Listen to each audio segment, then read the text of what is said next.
విశ్వ హిందూ పరిషత్ బజరంగ్ దళ ఆధ్వర్యంలో ఏప్రిల్ 2, 2026న జరగనున్న శ్రీ వీర హనుమాన్ విజయయాత్ర బైక్ ర్యాలీకి సంబంధించిన వాల్ పోస్టర్లు, కరపత్రాలను కరీంనగర్లో ఆవిష్కరించారు. ఈ ర్యాలీ 23 సంవత్సరాలుగా నిర్వహిస్తున్న సంప్రదాయ కార్యక్రమమని నేతలు తెలిపారు. యువతలో ధార్మిక చైతన్యం పెంపొందించడం, సమాజాన్ని జాగృతం చేయడం లక్ష్యంగా ఈ ర్యాలీ నిర్వహిస్తున్నట్లు పేర్కొన్నారు. కార్యక్రమానికి ముఖ్య అతిథిగా శివాచార్య స్వామీజీ హాజరవుతారని తెలిపారు. పలువురు విహెచ్పి, బజరంగ్ దళ్ నాయకులు ఈ కార్యక్రమంలో పాల్గొన్నారు. సమాజంలోని రుగ్మతలను మనమంతా హిందూ బంధువులం, ఈ దేశానికి వారసులం.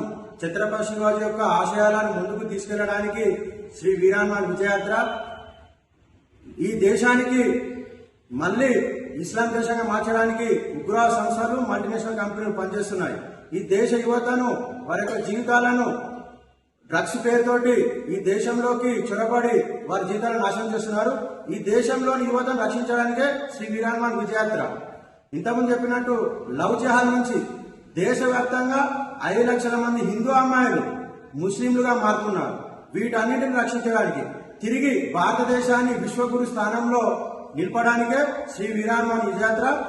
దయచేసి హిందూ బంధువులందరూ ఈ యొక్క వీరహనుమాన్ విజయయాత్రలో అధిక సంఖ్యలో ఈ బైక్లలో పాల్గొని విజయవంతం చేయాలని బహిరంగ పిలుపునిస్తుంది. ఈ యొక్క ర్యాలీలో రాముని, హనుమంతుని విగ్రహాలతో పాటు గోమాత, అదేవిధంగా దేవతా వృక్షాల ప్రదర్శన కూడా ఉంటుంది. ఈ యొక్క ర్యాలీ ద్వారా సమాజాన్ని దేశభక్తులుగా యువతను తయారయ్యడానికే ఈ ర్యాలీ తోడ్పడుతుందని విశ్వ పరిషత్ బహిరంగ ఈ ర్యాలీ విజయవంతం చేయాలని హిందూ బంధువులను విజ్ఞప్తి చేస్తుంది. తోట ప్రదీప్ కుమార్, బహిరంగ జోనల్.